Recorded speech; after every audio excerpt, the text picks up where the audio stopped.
You broke 130 bones in your body. 143. 143 bones in your body. It's not if you get hurt, it's when and how bad. Get the cowboy up. The tougher you were, the better jobs you got. The more you entertain, the more you got. Mike Serby told me one time, he said, son, you're my kind of guy because you put butts in the seats. They don't care if your mother just died, your mother-in-law just died. They don't care. They paid their hard-earned money to be entertained. You better go give it to them.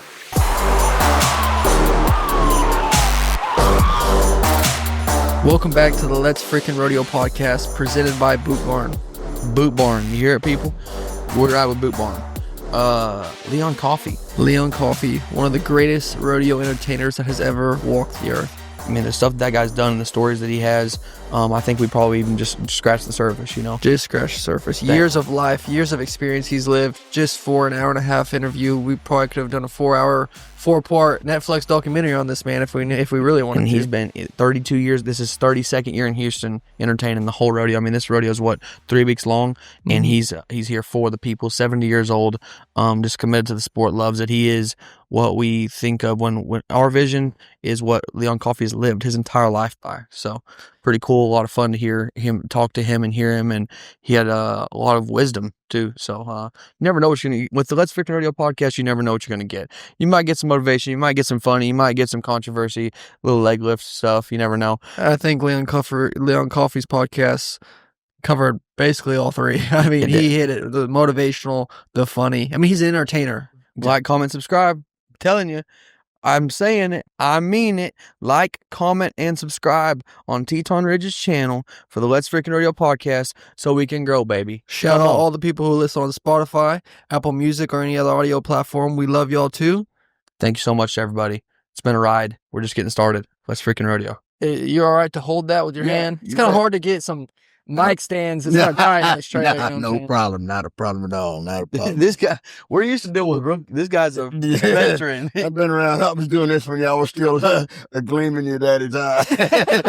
Yes, sir. That's what I'm talking about. No, Yeah. Mr. Leon Coffey, this is a dream guest. I remember I literally told him when we were setting up, being a kid, 4, 5, 6 years old, doing the shuffle, the Leon shuffle. What's the name? Was that thing named? Okay. His dad remembers him doing it specifically all the time. Let me tell you something. The greatest form of flattery is imitation. Mm-hmm. And for you to tell me that means a lot to me. Because what I've done, settled. It stayed. You were 5 or 6 years old, but you still remember today. Those are the kind of things that you can't pay for. You can't buy them. You can't reproduce them. When you create them, they create it. And there's no taking it back. It's kind of like, there's things that you've seen, but you really didn't want to see. These are things that you've seen and you can't forget, and that means a lot to me. Wow. I read something. You said that you wouldn't trade it all for $1 million right now today. No. Your memories and Larry Mahan said it better than anybody. He said, I wouldn't take $1 million for what I've done, but I probably wouldn't give you $1 to do it all over again. That's good, right? I feel like we need to note that out. We're feeling like one-liners for days. I mean, probably one of the most impactful men in the rodeo community. So no wonder you wouldn't trade that for $1 million. Impact, legacy, kids like me, but countless kids over the years that are older than me, younger than me, they're going to keep telling you the same thing, man. You really did change the game, I'm going to tell you something about changing the game. I just joined the game. Okay.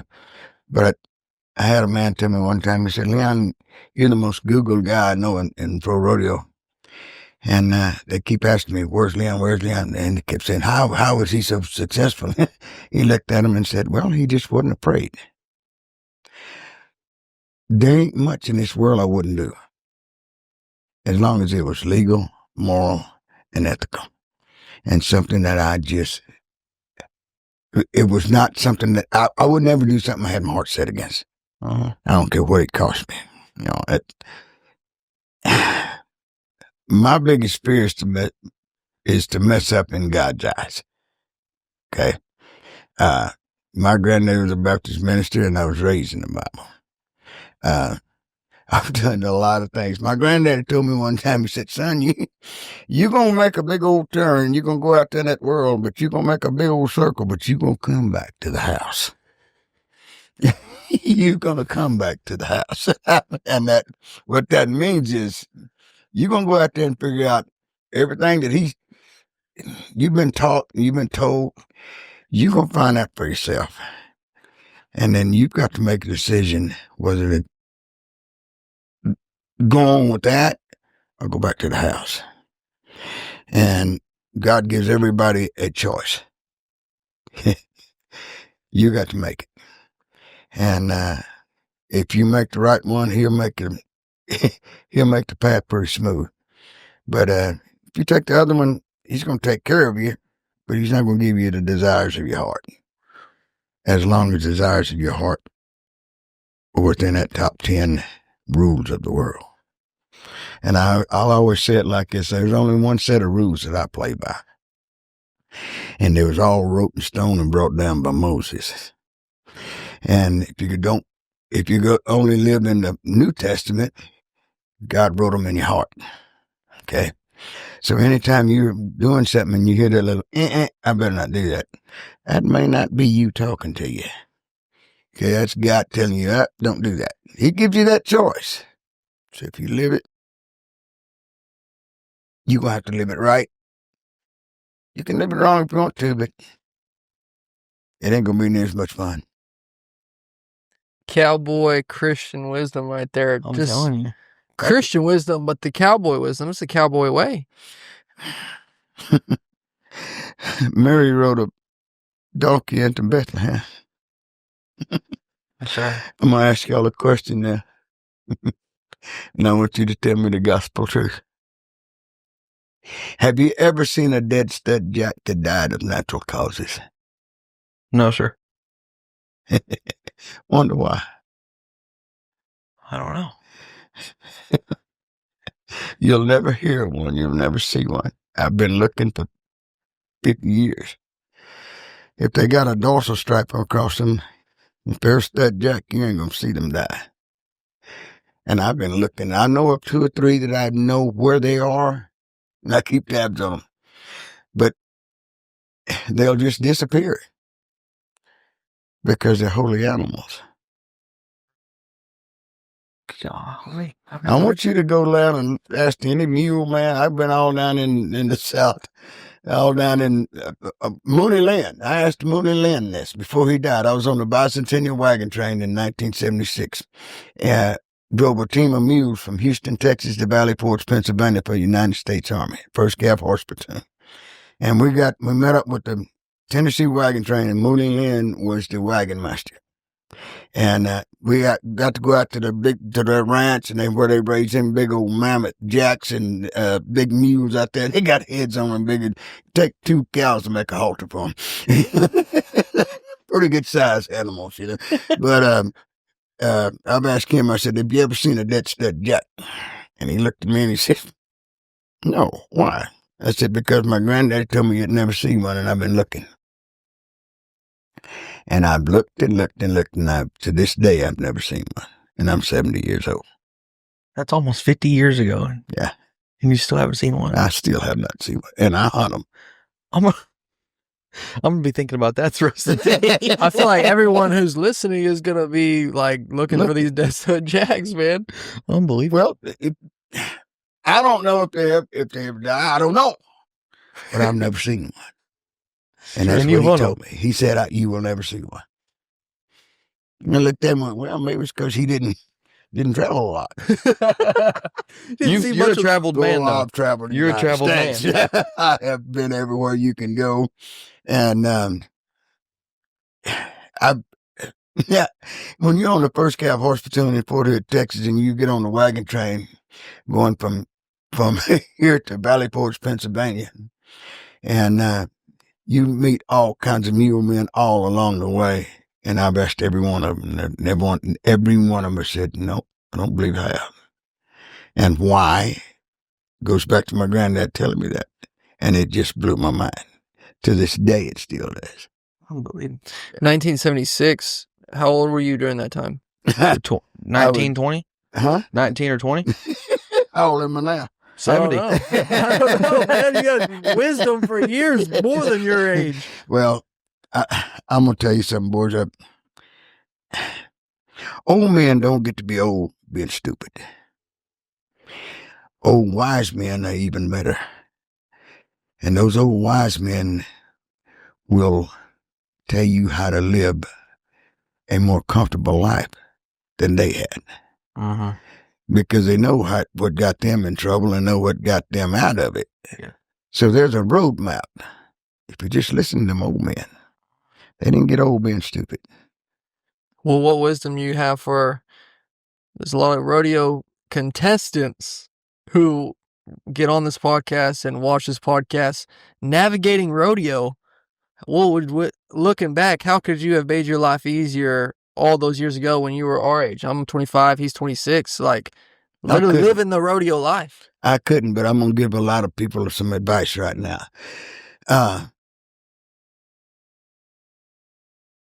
Always be joyful of somebody else's success. Okay. The more joyful you are with somebody else's success, the more success you will have. Okay.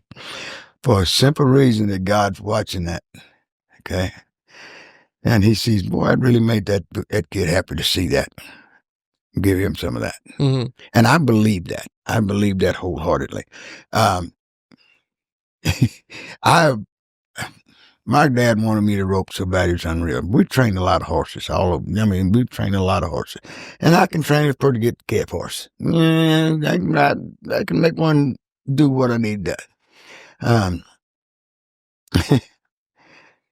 I enjoyed that. But watching other people do what they do and how they did it, man, I was just tickled to death.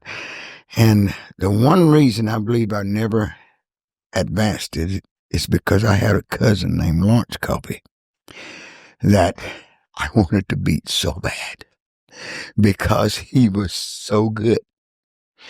And I enjoyed every one of his wins, but my envy of his success basically kept me from having my own.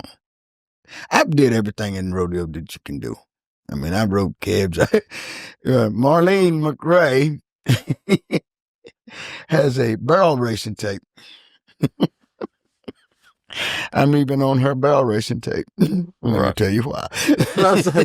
Let me tell you why. We just got done talking about guy barrel racers last week. Well, no, wait a minute.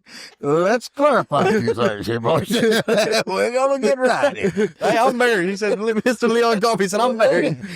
Been married a long time. I'm happily married. Quite a few times. Just kidding, huh? No. Last one's the only one that matters, baby. It's it. Let's repeat that. Okay. Like I said, there's nothing I wouldn't do to get a laugh. I'll put a smile on the face. My motto in life is God put me on earth to do two things. That's help people out and make people happy. And I can do them both right there in that arena. And when he would take that ability away, that's when I would quit. Okay. Marlene, at Denver, Colorado, they were filming it. And the Budweiser Clydesdales were there. And I went out and acquired a Budweiser Clydesdale, not to everybody's knowledge.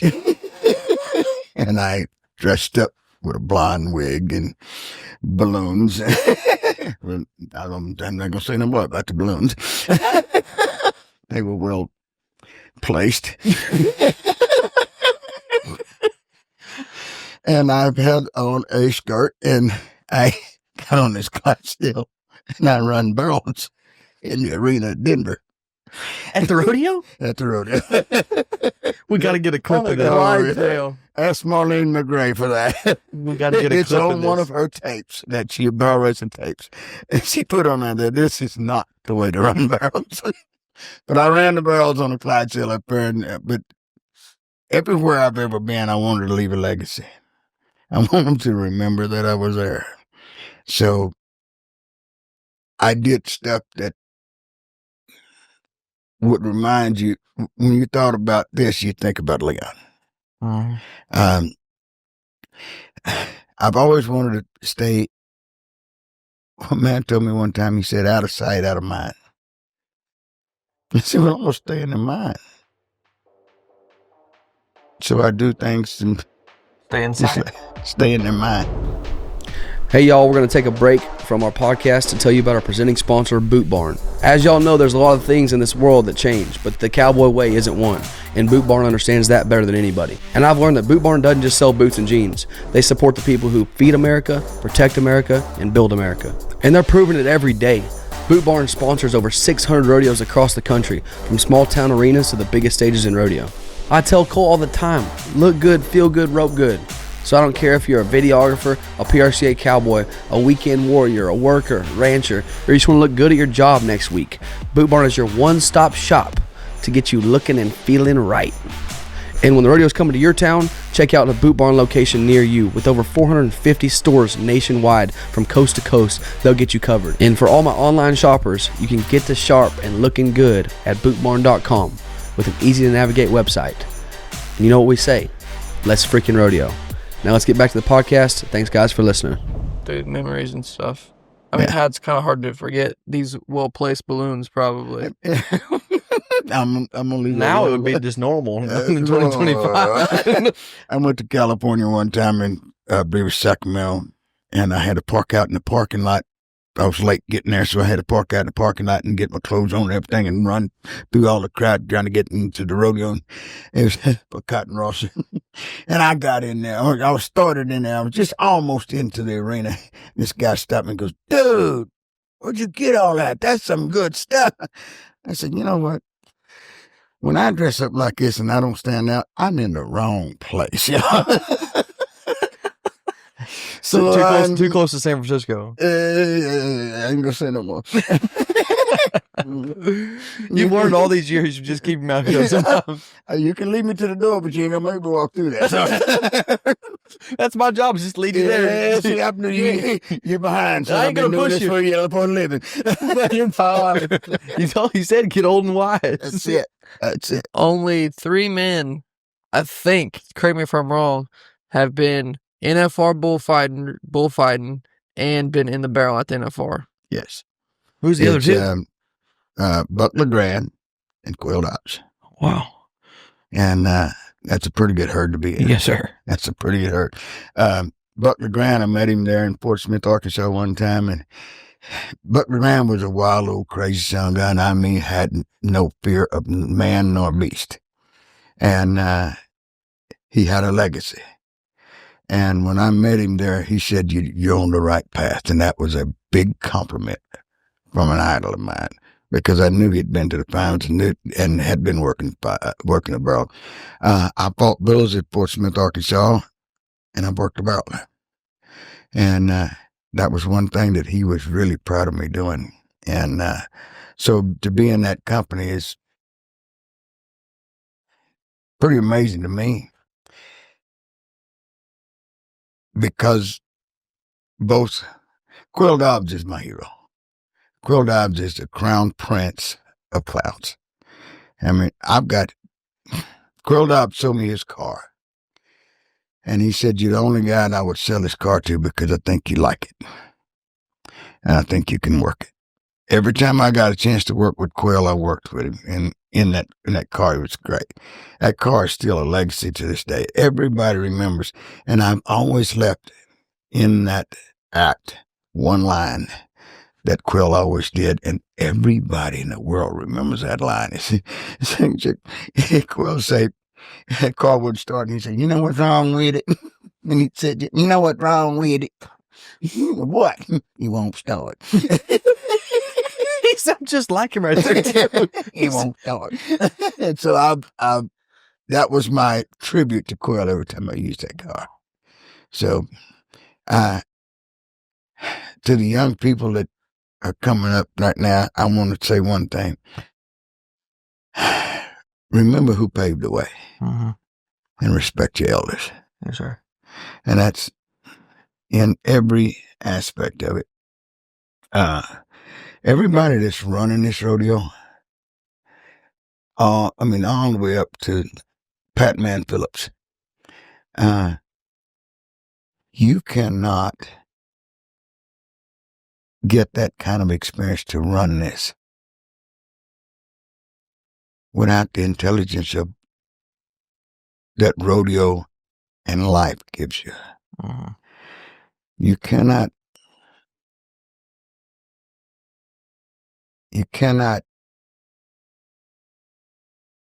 I don't know how to say you don't get to these positions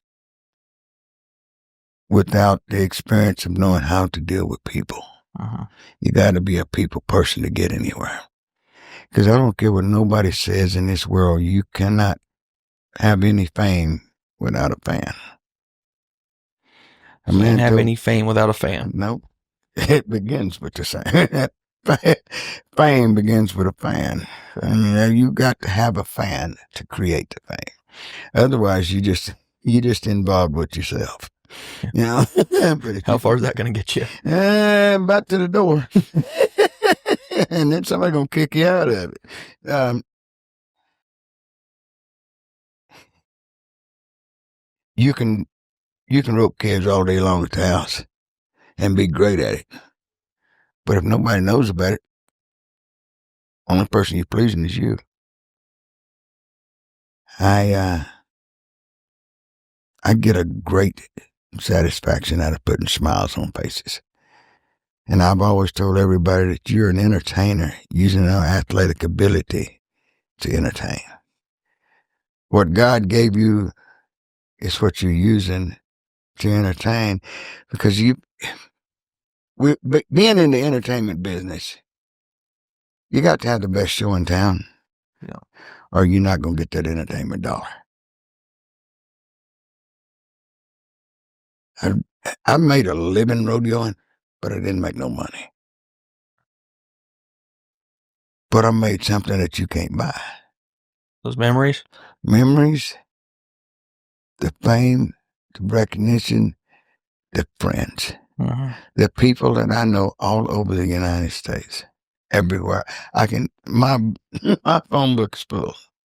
And everywhere I go, if I break down somewhere, I can call somebody. Boys, that's worth a lot more than any money you could ever get. Yes, sir. I don't care if you won $1 million.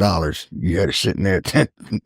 I know a man told me one time, he said, I know a guy that went out there at Vegas and won $1 million. His buddy was with him. He said, you need to get another room. You might knock me in the head. And I trust you and everything, but it's a lot of money. You might kill me for it. So he did. He got him another room. That night, that guy was so excited about that $1 million, he had a heart attack. That money didn't save him. Rich in money, poor in life, rich in relationships. I mean, you can have money and be rich in relationships, but you're talking about a rich life, a full life, knowing people, having experiences. I mean, yeah, at the end of the day, at the end of your life, all you're going to have, that money can't save you at the end of your life. But man, I heard that somebody said this, I don't remember who it was, but his desire was at his deathbed to have, number one, his family, but number two, friends there to have, and not just be alone at the end of his life. I mean, that's a full life. Mike Serby just died.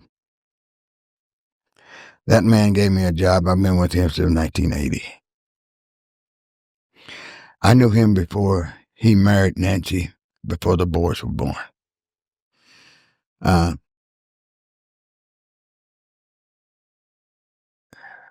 When they told me he was in the hospital and stuff, he's older than I am. And I knew it's, nobody's going to live forever.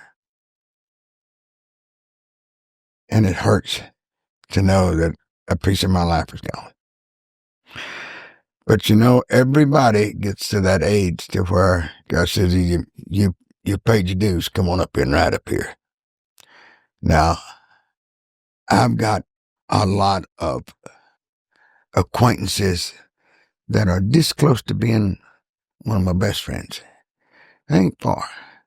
But to know that I've got all of these people that I've had a relationship with, one way, if I didn't do nothing but put a smile on their face, it's worth it. The pastor here at Houston, Pastor Biddy, I called him one time and I was talking to him after I had meningitis, and I almost died. I literally almost died. And when they told me everything that happened to me, I was amazed. How long ago was that? 2011. And the doctor told me, he said, you should have lost limbs or eyes, something should have went wrong with you. And I said,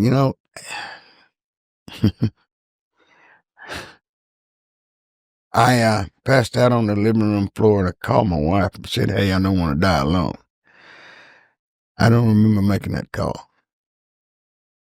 So I know who did. And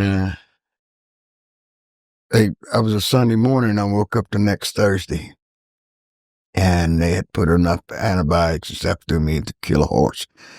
But they said I finally woke up and I was okay. My blood pressure was so high when they put me in that my heart should have exploded. All of that being said is, I saw that white light. And I heard somebody say, not yet. So I know I've been there. And when I came back, this is my testimony that God sent me back to finish the job. And I'm almost done with it. But I don't ever tell nobody when that is, and I don't know when that is. Only God knows. But as long as he keeps putting air in me, I'm going to keep doing what he gave me the ability to do. Putting smiles on faces is more than anybody can ever imagine of a happiness for you, me. The ability to make somebody grin taps into yours, and you go to grinning with them. Okay, I don't care how much. You make somebody laugh, you're gonna go, yeah, dude. And it's gonna be a prideful moment in every one of you. I don't care. You make a great run. You 6'9", Yeah. You look over there, somebody go like it. You go, yeah, I do that. That is priceless. That is priceless. There's a little girl that came to the autograph the other night. And her daddy says she's got a bobblehead of you that Houston put out last year. And he said, she kisses that bobblehead every night. Wow. I got that same bobblehead on my dresser too. We have it at the house. That meant more to me than you can ever imagine. That little girl was 4 years old. So it was her birthday. I said, sit down right here. I'm going to put you on the television here so everybody can see you. So I made sure that everybody in Houston and I wrote on my little deal, birthday girl. So everybody in Houston knew it was her birthday. That was a great feeling for me. It didn't match what she gave me, but telling me that little girl kisses that bobblehead every night. Not everybody can say that. It's hard to be at the lead at the front of the herd. You got to watch where you're going. You don't want to lead them off a cliff. I don't care who you are. You got to watch where you're going. Man, you're ripping our heart out over here, man. You're talking about sentimental stuff, man. This is heavy. It's special. It's special, real stuff, man. Well, I'm going to tell you what, boys. I don't care what you do or how you do it. If your heart ain't in it, you need to quit. You just need to quit. Find out what your heart is in and get after it. So talk about that little girl.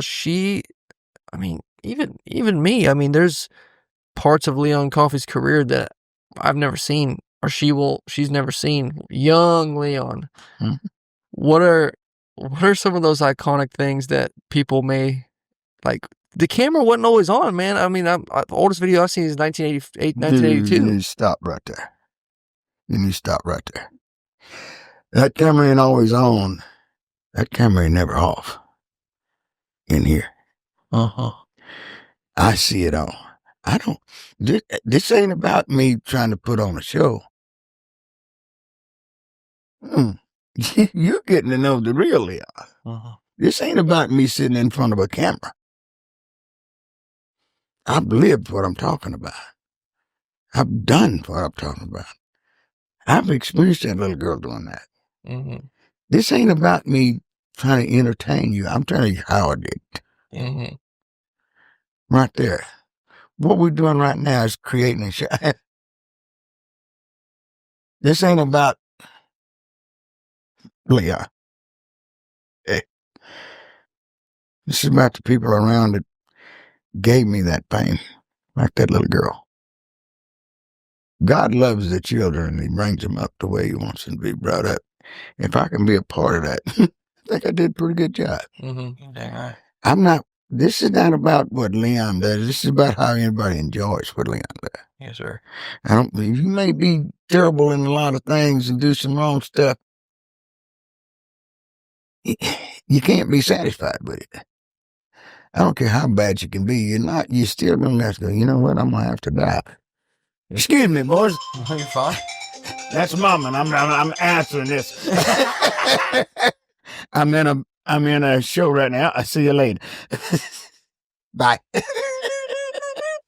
Y'all did get that, didn't you? We got it, baby. We got it. That's for her. So you said find out what you love and get after it. Yeah.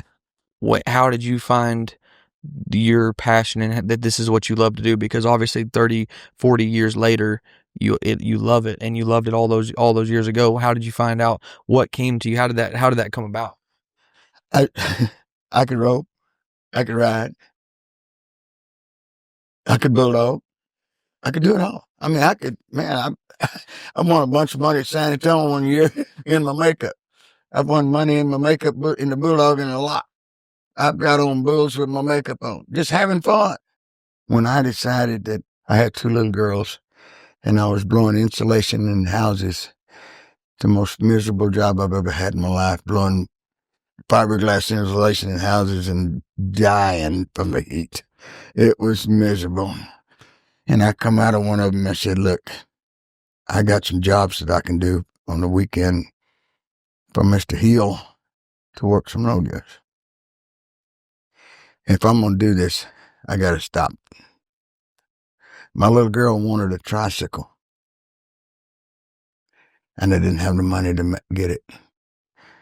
I had started working for Steiner's and working some good rodeos. And I wanted to give her that tricycle. And so I started cutting cedar posts and selling cedar posts. And they would let me do it at the ranch, at that Steiner Ranch up on the lake. And Bobby Steiner found out about what I was doing and why I was doing it. And he came out there and went to the cedar breaks with me one day. And when he got done, took him cedar post to the deal, and he saw how this guy was really getting to me on it. And he said, "No, we're gonna stop this." So from then on, I went to work for the Steiners and didn't have to cut cedar posts, but I made enough money to buy it. I never bought her that tricycle because she outgrew it before I had the money to do it. But that was my motivation to get it done. I enjoyed what I was doing. Okay? Because I was making money. That's what I used to get kicked out of school for. I read you the class clown. Hey, oh yeah. I was a class clown because I have dyslexia and I couldn't read. Really? I could read, but I had to turn every word around backwards. And I could read it. If you turn it around and go this way, I can read it. And you go that way, I can't. And it was just something I could. What was it like back then? Because I know now everybody knows a lot more of this, teachers in the education system knows a lot more about dyslexia, but back then, Nobody knew what dyslexia was. I bet they just thought you're just dumb or something. Slow. You were just slow. You got put in a remedial class. Now numbers don't change. They don't roll around on you. They stay the same. And I got to be very good at math, but I couldn't read the equation to get it right. And because my worst word was. It's saw. Wow. Little words like that will kill you. I mean, is saw. I mean, and you can't get that sentence right by putting saw in it instead of was. And it would just stop you. But nobody knew I had it. And when I finally went in the Army, they gave me a test. They said I'm dyslexic. And that's when I found out I was dyslexic. Other than that, I was just slow. Wow.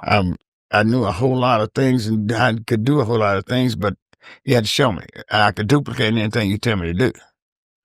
But I couldn't read it and make it work. Wow.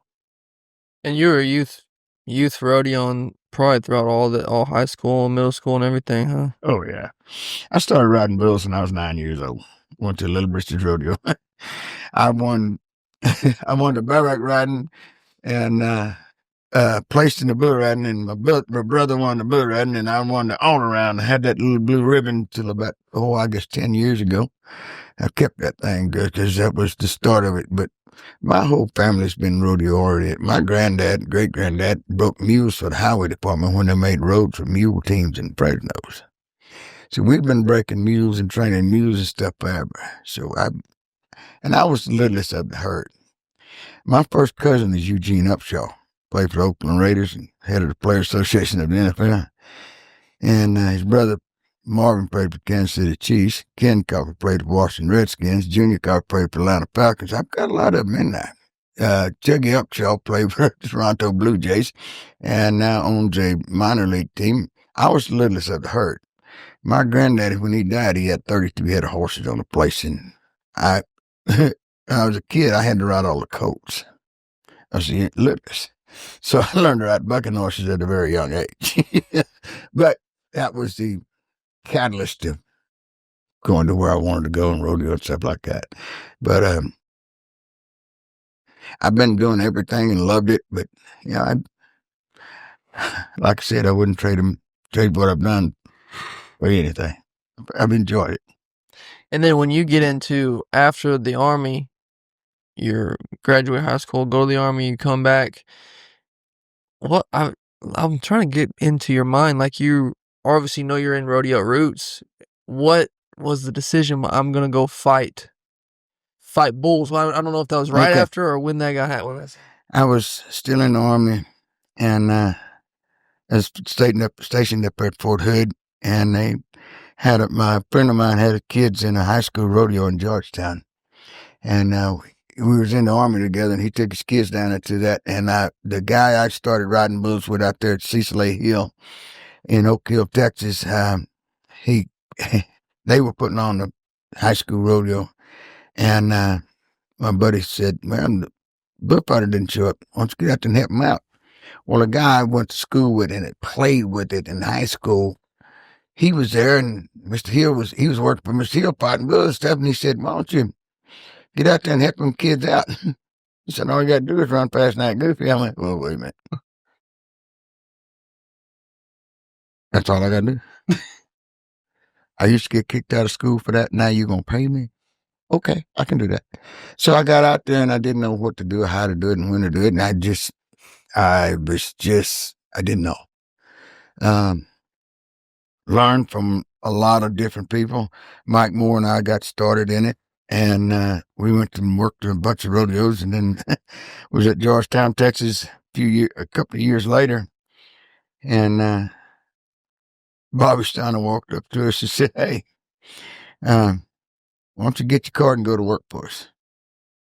"Doing what?" "Fighting bulls." "So, yeah, we can do that." After I picked my mouth up and put my teeth back in my okay, I can do that. So I was just amazed at the ability that we had to go work for one of the top producers in the United States. And we started off with some great rodeos. So I'm with the best stock contractors in the world. Every opportunity to make it is up to me to do it. I don't care how much you feed a horse, it's up to him to eat it. And what you're talking about, your desire to entertain, that's the most valuable thing, is the grin on you see on somebody's face, seeing those old footage of you when you're dancing in front of a bull and you're playing with them. And I mean, no one had ever done that up to that point ever. I mean, and still not to this day, really. And truthfully, I mean, there's No. not. Let me tell you something. God blessed me with a lot of athletic ability. And I was testing me. Okay. I was playing a big game of tag. Let's see how close we can get. Okay. And I was a daredevil. I had no fear. Let's just test the waters here. And the more you did it and the wilder you got, the more that crowd got. First, Bobby Steiner took me to Kansas City, Missouri in 1978. There was a bull he called T8, and I'll never forget this bull as long as I live, because I had watched this Bramer catch my idol, who was Skipper Boss. And I said, I ain't got a shot. This guy's been doing it for a while. He's the best in the world. Now he gets caught with this bull. So when they turned that bull out there, I was in panic mode. And I've got 5 gears: first, second, third, fourth, and fear gear. And if I ever get the fear gear, God can't catch me.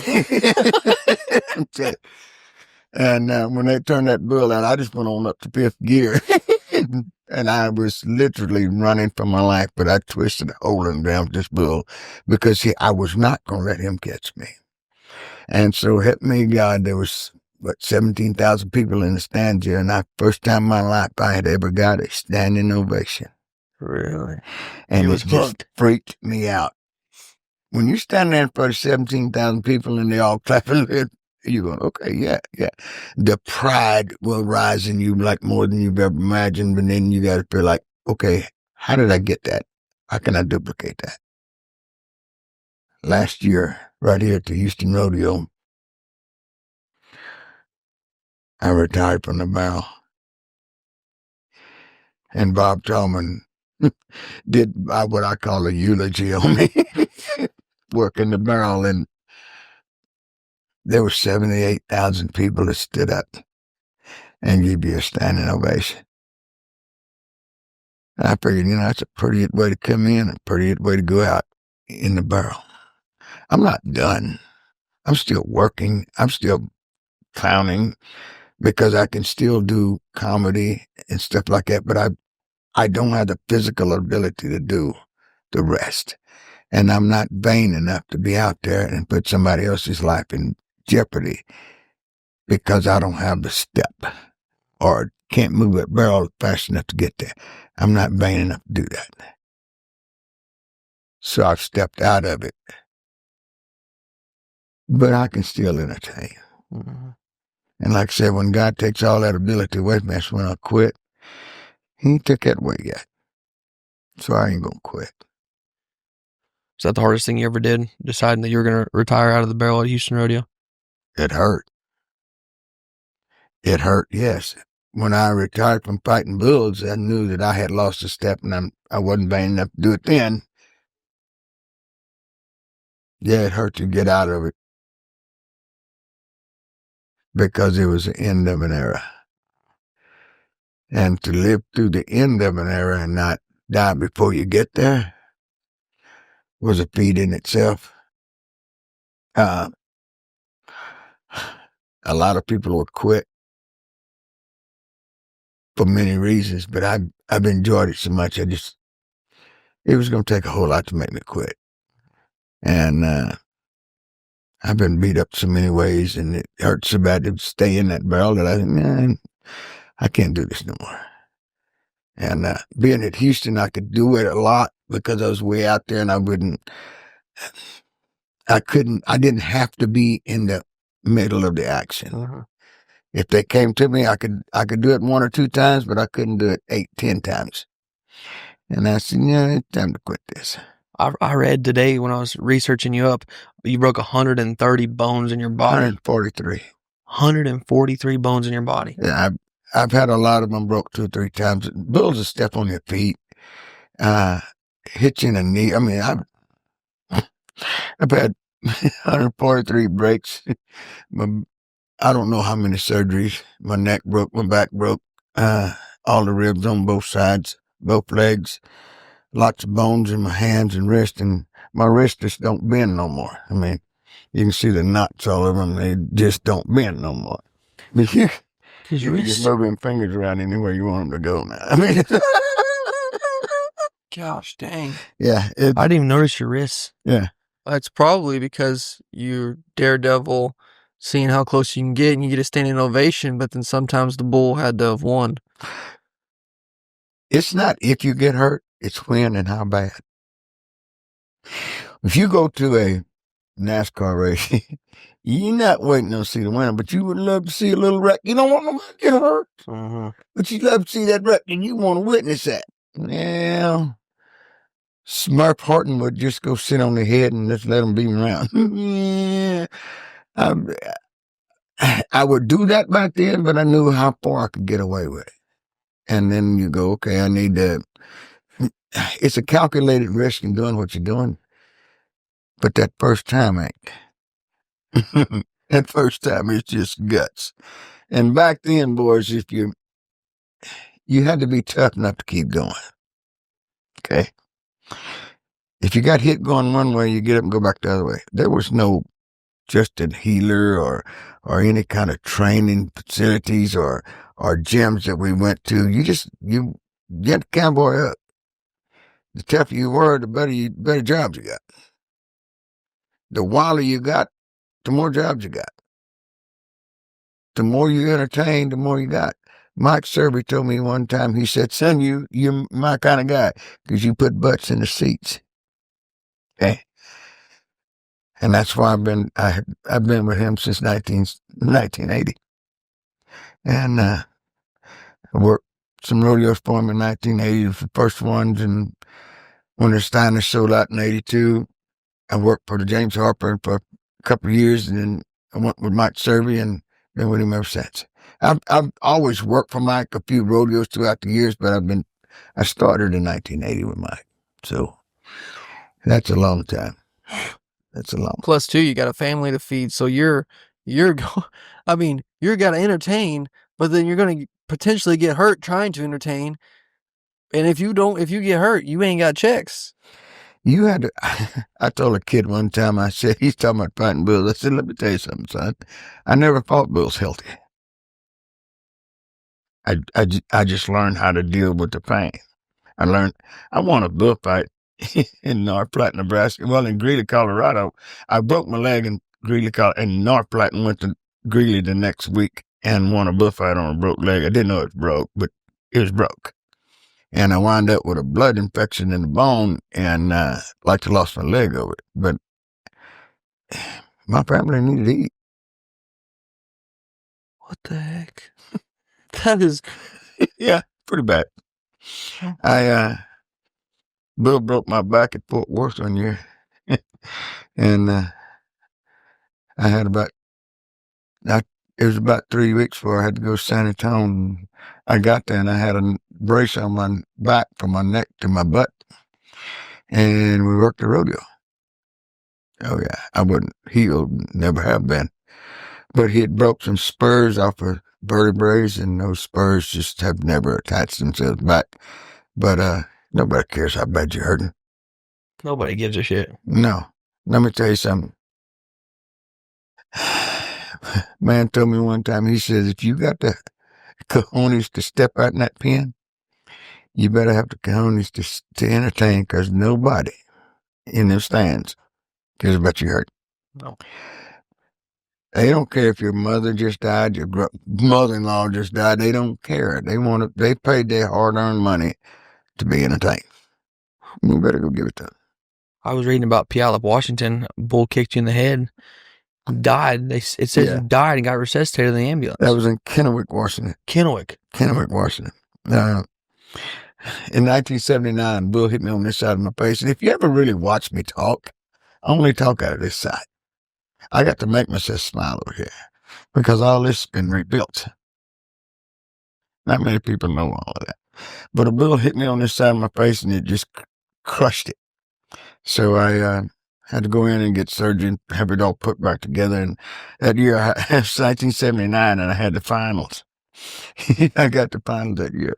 And it's the first time I've ever been to the finals, and I went there with my mouth wired shut. Well, I had it wired shut there. And the doctor gave me a pair of wire cutters to cut the wires loose if I got sick, and because I would drown in my own puke if I got sick. So right before the finals, I still had them on. I said, Doc, I'm pretty cut these things loose. I said, Doc, I need to cut them loose. He said, no, dude, you're not well yet. I said, well, I'm going to have to go. And I had lost like 40 pounds in that time frame, because I couldn't eat. I knocked out a tooth and had Jolene Steiner give me a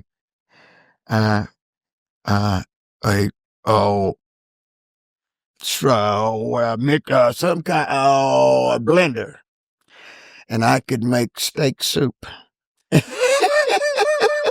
And I read your steak and potatoes guy. Steak soup. Yeah, steak and potato soup. I made soup out of it and ate it because I was trying to get my weight back. When I started to the finals that year, I took them wire cutters and cut my wires loose, and I still had them on my teeth. And I went to McDonald's and had a fillet of fish, and I smashed it down till it was about that big, and I stuffed it in. But after about 6 weeks of not using your jaw, you can't chew. So I was pulling my food down. I was going to eat, but I was not going to miss the finals. I was not going to miss the finals, and I did. I made it. But a lot of people can say what you did was stupid. Yes, it was. To a normal human being. I ain't that guy. I just ain't that guy. Golly. Unbelievable. This is giving me goosebumps. I'm telling you. I actually heard a quote by you, it was something you said about Wickpath. And you said that you wanted to. Y'all got ghosts or something in here, boy? No, that cord just fell off. Okay. Yeah, no, you're good. I'm leaving it. I'll have to ask my buddy Nick. I'm going to show you some gone. Fear gear. Fear gear. We're about to get to that. You said, I don't care if I'm 99 years old. I wanted to go as many times as Wickpath. Wickpath, I went to the finals the first year with Wickpath. And I didn't even know much about the PRCA. When I got to Oklahoma City, I had to find out where the finals was. Never been there. I'm in a whole new world. I get there and Wickpath and John Taylor was there and Wickpath. I was so frightened to be. I'd worked for some stock contracts, but never all of them. I didn't know their bulls. And I was scared to death. But Wickpath put it in perspective for me. He said, you know what NFR is? I said, what? He said, another freaking rodeo. He said, you ain't doing nothing you ain't done before. He said, do what you've been doing to get here. That's it. That's it. And I went, wow, okay. At that year, they hadn't caught me at anything. I mean, you had to have a bad bull to catch me. And like I said, I had that fear gear, and you could not catch me. Jim Shoulders and all of them were proud of that. So I got to the finals, and I wore a big old pink wig and big old pink afro wig, and it was good watching. But I got caught by one of his bulls.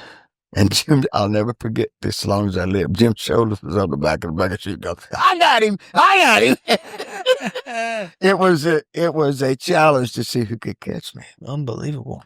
Tommy Steiner told me one time, he said, I'm gonna get me a bull and catch you. I said, Tommy, if you do, you better teach him how to read. He looked at me and said, "Do what?" I said, "Yeah, because if he's that bad and can catch me, he's going to have to find out what seat I'm sitting in the stands." You better teach him how to read, he said. Teach him how to read my ticket stub, find out where I'm sitting in the stands. Oh my God. This is one thing, kind of a random question, but history of bullfighting rodeo clowns.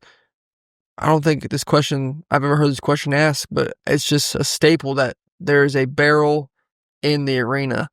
Who did someone just get the idea, man, we're going to put a barrel in the arena? It's kind of been a common thing, like this rodeo clowns and barrels. But when did that start? I don't know if that's a silly question to you, but it's not a silly question. It's something that has no definitive answer. Mm-hmm. I've heard people say that it was because bull fighters came about because some bull rider got hurt and couldn't ride, and them bulls pretty bad, and they said, "Well, let them hip go out, because if you had a practice pen, there ain't a bunch of great guys out there that fight bulls, but there's a few guys who go out there and holler at him, get him away from you." Well, that's how that all got started, and they were guys that were ex-rodeo, bull riders. Well, not even ex-bull riders, was hurt, and they couldn't ride, but they could just sneak out there and get that bull's attention, get him away from him.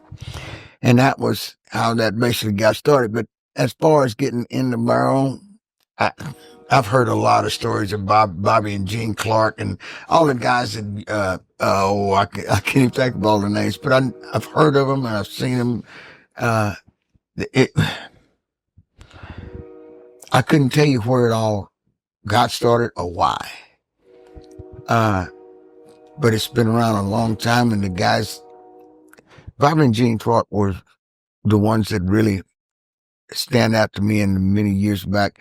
There's been so many: Tommy Lucia, Quail Dobbs, Buck LeGrand, Wilbur Plugger. There's Lisa Harris. Lisa Harris, one of the funniest guys I ever met. Bobby Toad Cook taught me so much about comedy, but I don't know if any of those guys could even tell you where it got started. Wow. But it's just there. So when we were setting up, you said you had a story about Blanco, Texas, being born in the courthouse. I got to hear this. In Blanco, Texas, guy asked me one time, said, "Where were you born?" I said, "In Blanco, in the courthouse." He looked at me and I went, "Gotcha." Because I knew I piqued his interest by saying, "Born in the courthouse." You piqued my interest. He looked at me and goes, "What'd your mama do?" I said, "Dude, it was the courthouse was in front and the hospital was in back." And I said, "It makes a great conversation piece." Because when I say that, you look at me and go, and you think, why was he born? His mama must have been in jail. No, but it was a great conversation piece, and it was something that started lots of conversations over it, and then what happened. But the courthouse in front, the hospital in back, and we have a website called Courthouse Babies of all the people that were born in that old courthouse. And I was delivered by Dr. Flannery, and the guy started fighting bulls with Mike Moore. His wife was born in the same hospital and delivered by the same guy years later. And that was such a coincidence that we never even knew it for years until we're just sitting around here. That's born in Blanco. That's born in Blanco. Dr. Flannery, but wow, really? It's a small world, but I sure hate to paint it. You know? So, That's the truth. Blanco is like I said, I was born there. Moved back up there in 96. And how do I say it? I say it now. I got to pay for it. I ain't leaving. So It's crazy. I grew up, Poth, Texas? yeah. That's where I grew up my whole life. In Blanco, Texas, we play them in sports. Yeah. And that's crazy. And when they said post Texas, I went, POST. So, Is that kind of like see the post? Yeah. He's Poth down there by San Antonio. Yeah. Poth. P-O-T-H. Okay. He's right down there by San Right by Antonio. San Antonio, Floresville area. Yeah. So okay. your dad, was he kind of a character like you, class clown type guy? So you really know the story, don't you? I want to hear the story. Yeah. Born in the cornhouse. Yeah, but What'd they put on that birth certificate, Mr. Coffee? That's okay. what I want to know. My real name right now is Luke Leon Coffee. Okay. But until I was about a month old, back then, dads didn't go into the delivery room and nothing like that. And they would sit outside and they were told when the baby was born and all this stuff. And so they would write up the birth certificates and stuff and all that while the baby was being born. And the nurse would put her stuff on there. And the nurse asked my dad, so what's your going to name? And he said, Lukewarm Coffee. And they put that on there. And in Blanco, you got to send everything to Austin to go to the state to get it sent back. So they did. And when my mom got that deal back, she cussed my dad real bad. You are not going to do that, Emma. So we changed it right very, very quickly after that. Mama wasn't going to stand for that. Practical joke. My dad would drive 300 miles to pull a prank or something. I've never heard of anything like that in my entire. He did it. But, I mean, I could sit here for hours and tell you stories of the pranks that he used to pull. I mean, so I was destined to be a clown. I didn't have a choice, but it was a lot of fun. But my dad he would do stuff and pranks on people that were just unreal. And like I said, he'd drive 300 miles to pull a prank on somebody. But it was a lot of fun. But back then, gas was 12 cents a gallon. You could afford to have fun, For sure. When you got older, did you tell him you should have named you Red Hot Coffee? No. You know my dad, you didn't say none of that. My dad, I called him the baby gorilla. You could drop a quarter through his ring. You could drop a quarter through his wedding ring. He was huge. Really? Huge. He had a forearm like my leg, and he shot horses and just did a little bit of everything. But I seen him hit a cow one time. Well, a bull hit the gate and took that gate up and going over, and he just caught that gate and held him, pushed him on over. Of course, the centrifugal force was good, but he just held him up, pushed him on over. We had a cow that wouldn't go up the load chute one time. And this cow's making him real mad, really mad. I mean, he was getting some kind of mad. My dad was a great practical joker, a funny guy, but when he got mad, you needed to leave. And this cow just kept coming at him. He reared his fist back, and he was about that wide. I mean, he was huge. And he hit that cow right between the eyes, and we barbecued it. Yeah, he killed that cow. Killed? Serious? Oh, yeah. He hit that cow right between the eyes, and we barbecued that cow. No. Oh, yeah. He could curl his animal with one arm. Oh, he'd curl out. Me and my brother-in-law used to sit around and look at him and go, okay. See which one's toughest. We look down and see. We'd go out there and try to do it, He'd go out there and reach in and do that and look at you. Okay. I told him one time, I said, don't you ever let me make you mad. Talk about fear gear. Oh, yeah. I mean, talk about your dad, then his brother must have been equally as strong with all them cousins you have who played in the NFL. That was on my mother's side. Both sides? Yeah, both sides, really. But comfort zone is that. But Gene, I'm sure all them were on my mother's side. And, but we had 1,500 acres up there in the hill country, and my granddad raised a bunch of Angora goats and Hereford cattle and rode 1 million head of horses, and we had a bunch up there. And he every summer all the boys would go to the ranch and help granddad with the livestock there. So we would train a lot of colts. The Angora goats, they climb up in them cedar trees and oak trees and they get stuck up there. I learned to climb trees very early too. I was the youngest and littlest, so I had to go up there and get them all out. I've had a very interesting life. You think? Yeah. What do you think about the state of rodeo right now in terms of rodeo clowns, sort of rodeo entertainment? How do you think it's changed over the years for better or for worse? You want the truth? I would love the truth, yes, sir. Okay. Rodeo is at a stage right now where it has either got to get to the next level in the sports industry, but rodeo will never go away because of the mystique of a cowboy.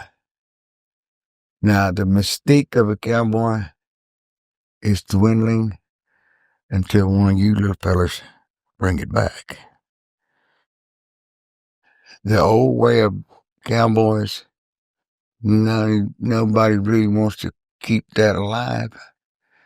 But I'm telling you, it ain't gonna die. It ain't gonna die. All the big ranches are being split up. There's no way that kids can learn how to be cowboys no more because there's very few ranches to. When I was a kid, my dad would say, "Hey, y'all cutting hay today? Here, take them boys."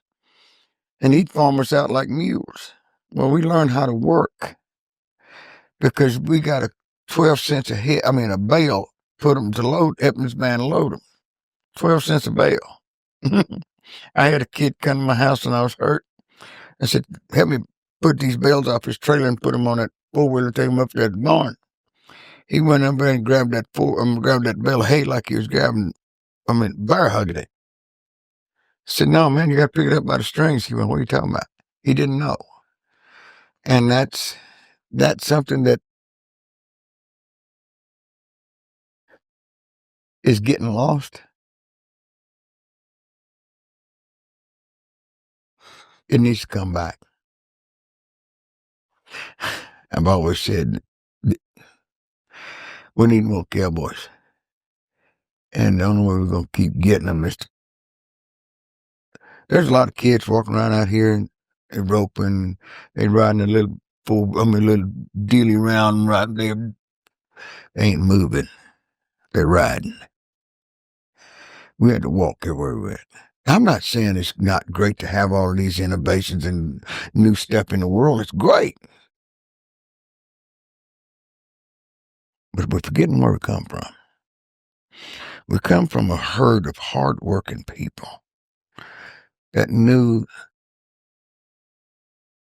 the importance of integrity, dignity, and sanity.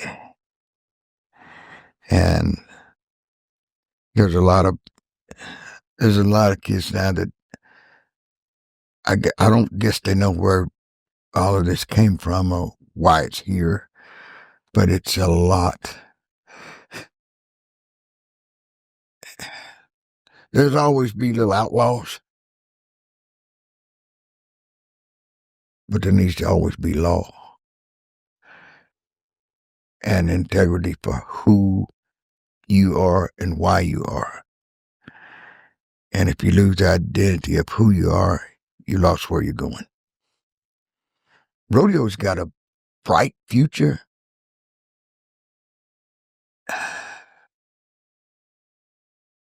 Don't lose your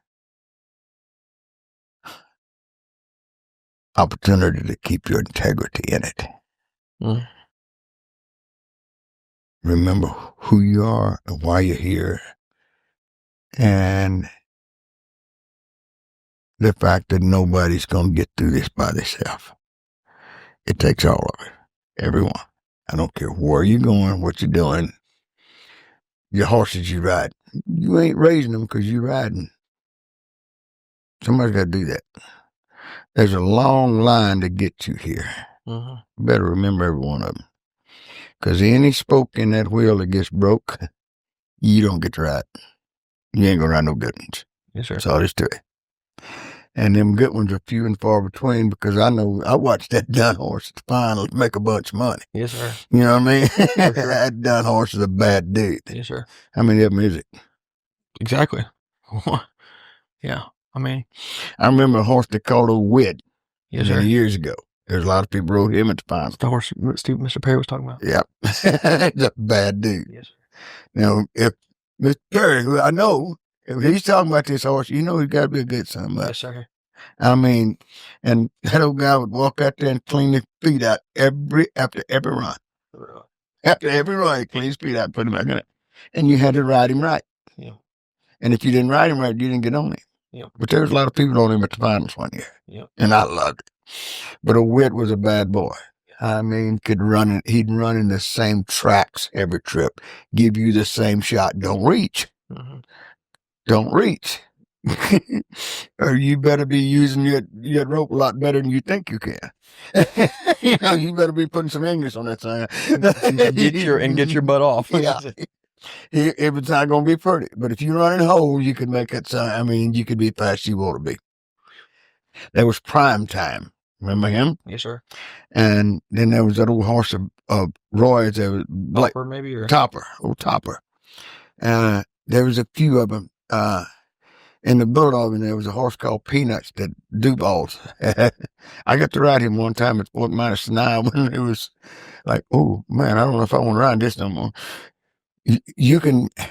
I got to my steer way too fast. I wasn't ready. I said, how do you get there this fast? You don't have time to think. You better be going. You better be ready. There's so many great horses right now. So many that are that far away from being great. Mm-hmm. Just a tick away from being great. But the only way you're going to know that is to know what you're looking at. Exactly. Yeah. That's what, I mean, when you get to ride a horse like Peso or whatever it is, I think then you have even more of a realization of how that feels, what that great horse is, you know. Now you know what your horse ain't got. Yes, sir. You know, when you especially in that building, in that Thomas and Mack. I mean, it's different setups. Yeah, exactly. Different setups. Mm-hmm. There's certain horses that you can put them in anything and know how to deal with it. And he's one of them. Mm-hmm. There's certain horses that they don't get running to the second jump out of there when you need to be throwing it. Yes, sir. And they still trying to get to the high gear. Yes, sir. There's a lot of them that don't get it to third jump out there, but then there's some that's just running to run. And there's some that's running, dragging a brake. So, I know what I'm talking about. 100%. There's a few of them that running and they're going, oh, when you're going to quit. And they're telling you when to rope. You obviously have some amazing calf roping knowledge. Who's the best calf roper ever lived? Oh, don't go there. I'm gonna tell you why. I watched two Smashville. Yes, sir. Okay, you GOAT, greatest of all time. It needs to be greatest of this time. Yes, sir. I heard a guy say something to a guy in Albuquerque, New Mexico one time. He said, he rode up and he's talking about this guy, and he said, look, let me tell you something. You just the latest. I'm still the greatest. I'll never forget Toots said that? No, that wasn't Toots Smashville, but I heard that at Albuquerque one year, and I went, oh, mercy. And it's always stuck with me. He said, you just the latest. I'm still the greatest. And the guy that said it will know it. Super Looper. I'm not going to say another word. I'm not going to say, because somebody, whoever it is, call me. I'm curious. When you hear it, I'll give you my number. I'm going to swear that I know you. No, that was a line that I heard, and I went, oh, mercy. And Miles Harris was the greatest. Wick Peth was the greatest. Rob Smith was the greatest. Dusty was the greatest. Webster's the greatest. Mr. Leon Coffey's the greatest. I was never a great bullfighter. I could do my job. But I will never say I was one of the greatest bullfighters. Chuck Sylvester, Denver, told me one time, he said, we didn't hire you because you're the greatest bullfighter, but we hired you because you're the greatest entertainer. And you use bullfighting to get it done. Okay. There's a lot of guys that play guitar real well, but Brad Paisley plays it pretty well. He's one of the greatest guitarists, but he ain't the only one. So there's a lot of great calf ropers. Fred Whitfield, when you set that kind of a record at the finals and it stays for quite a while, you know you've got to be doing something right. I really hated when Fred lost Old Moon. That horse was a bad dude. That bass sucker could run and undo it. And it didn't matter what setup he was in. But I'm going to tell you something. God's only going to give you one, maybe two of them in a lifetime. And and you just hope that God blesses you with that. I mean, you hope he does. I was bulldogging an alfalfa Patterson told me one time. He said, "Son, you can ride better horses than you can haul." So, okay. And, but when you go to thinking you're the best, get ready because they're coming for you. And first time you think, I'm the guy, God said, let me tell you something. I'm going to show you who he is. And then I'm going to take it away from him. Because you may be the greatest of that time. I've seen some great bull fighters. I've seen some great calf ropers. Chapman. Jeff Chapman? Jeff Chapman. He was 6-something one time. I watched that and I went, I don't know if I could be beat. I said it was situational roping. Everything set up right. Everything was, he couldn't have had a better calf. He couldn't have got out better. The calf couldn't have been running as perfect as, everything was set up. All the stars lined up. And I went, wow. From then on, everybody went to shooting for that. So is he the greatest to have set that? You know what I mean? Exactly. When you say the greatest, I don't think God made him yet. He may have the greatest of this time, of this rodeo, of that rodeo, of this year. But there's a whole lot going in that, a whole lot more than him. The guy that's 15th in the world may have been 6'2" somewhere. Greatest roper of that rodeo. Greatest roper of all times, never went against all of them. Michael Jordan, they think he was the greatest of my time. LeBron James is the second greatest of my time. Allen Iverson was a great basketball player. He never got the recognition because of his attitude. I'm going to tell you the best world champion I believe I've ever met was Lane Frost. Really? For the simple reason that he never had less than 2 seconds for anybody he ever met. I saw him miss a plane one time. And Tuff and Cody Lambert and Clint Bronger and Blinky. I call him Blinky. But Jim Sharp, all of them were getting on a plane to go somewhere, and Lane had won the world, and he signed autographs to his little kids down there, and they got on the plane, and he didn't get on it. They shut the door on him. But he took care of the fans that made him famous. And that, like I said, you can't be a hero you can't have any fame without a fan. And with every accomplishment comes a responsibility. Okay. If you accomplish being the greeter at Walmart, your responsibility is to the people walking in. If you got to be the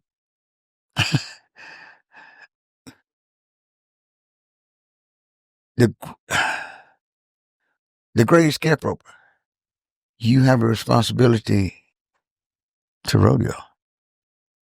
to be that. Or the person that, all the fans that say you're the best in the world, you got a responsibility to them. Because they're the fans that gave you what you got. And if you don't take care of them, what have you got? Exactly. I'll tell you what, a guy that I just loved and wanted him to win the world so bad was Mike Johnson. Uh-huh. I watched every horse he ever rode. I mean, I just loved the guy. I wanted him to win. He would beat himself and get in a speed gym. I wanted to go out there and slap him.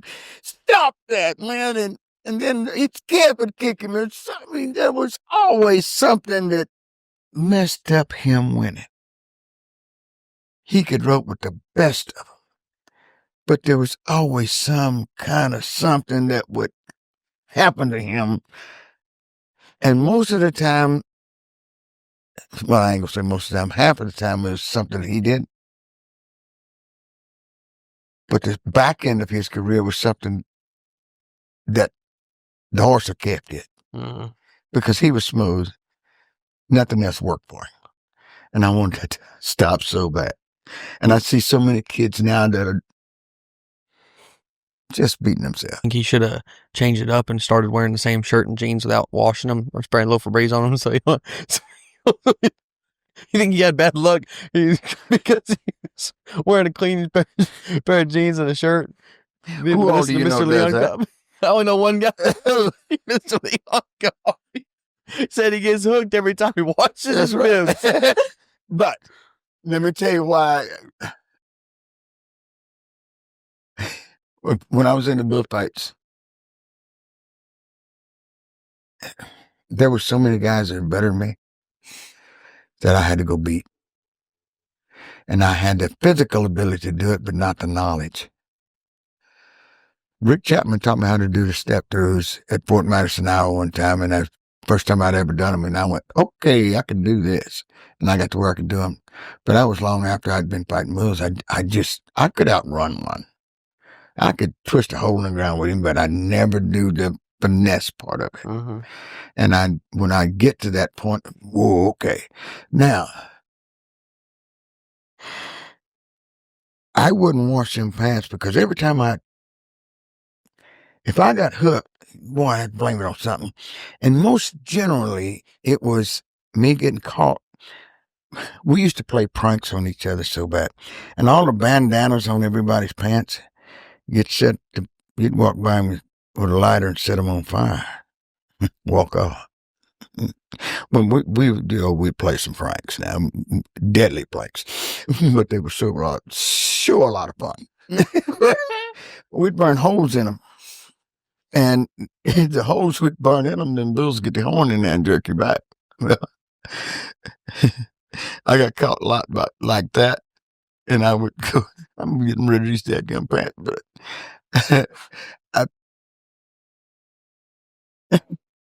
I would take care of my pants and make sure nobody was touching me. But I figured there used to be some stuff called High Life. Ever heard of that? No, sir. Ask your dad about it. Okay. You could put that High Life down anywhere and wouldn't nothing come to it, nothing come around it. Really? Ask your dad about High Life. You can't find it no more. I don't think they make it anymore, but you could put that somewhere. A horse wouldn't go to it, wouldn't go around it, bull, nothing.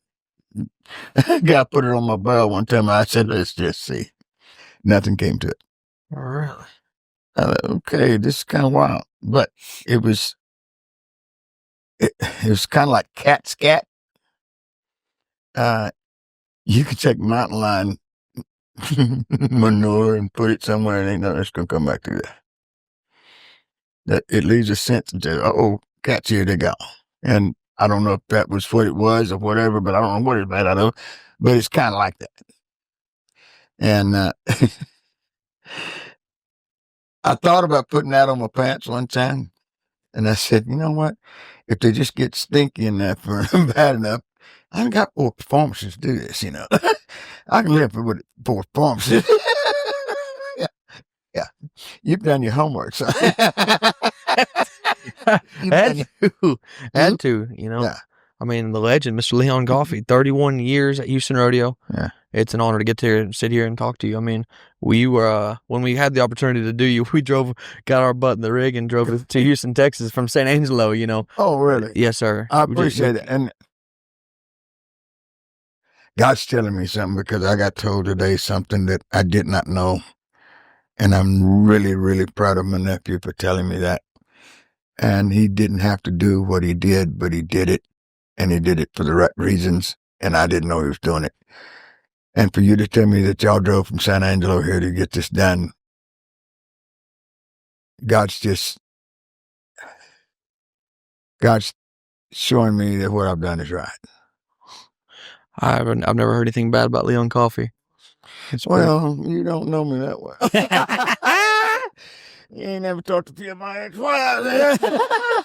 I'm just kidding. We said the only one that matters is the one now, huh? That's it. Yes, sir.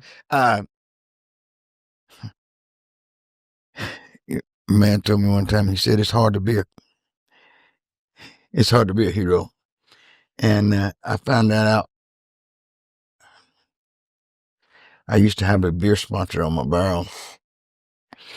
And a kid walked out of a rodeo one time and had a beer can in his hand and said, I got your barrel. And I went, oh,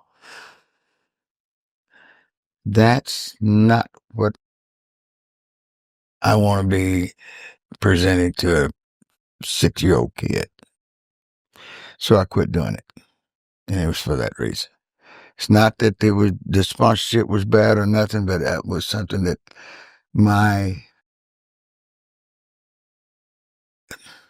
I wasn't going to give up my integrity for $1. I wasn't going to give up my dignity for $1. I'm sorry. I ain't doing it. I am who I am. But I couldn't be genuine and say, oh yeah, you guys, right? It's not the promotion I want to do for a kid. Sure. Kids and clowns are synonymous. And you can make it great or you can make it bad. That little girl, that bobblehead, I can live with that. You think? The little boy with the beer can, I just couldn't live with that. I couldn't live with the fact that that's what he thought of me as a beer can. And no. I'm not going to make an alcoholic out of you because I got it on my barrel. Yes, sir. I don't know if it ever done it, but I wasn't going to be a possible reason. Mm-hmm. Yes, sir. Well, it was an honor. I learned a lot. I laughed, and Learned some life lessons. So it was an honor, and thank you so much for doing it. Thank you. You didn't have to do this at all, so thank you for doing it. It means a lot. I didn't have to do it, but rodeo needs what you're doing. And the old guys that people are talking to now, I'm hoping that the old guys have really been taken for serious and these kids realizing that they have something to work for. Yes, sir. Something to look up to. That's where I want to be. I want to be that guy. Okay. And them old guys that are teaching these stories and telling these old Wild West tales, they're all true, but something came out of all of them.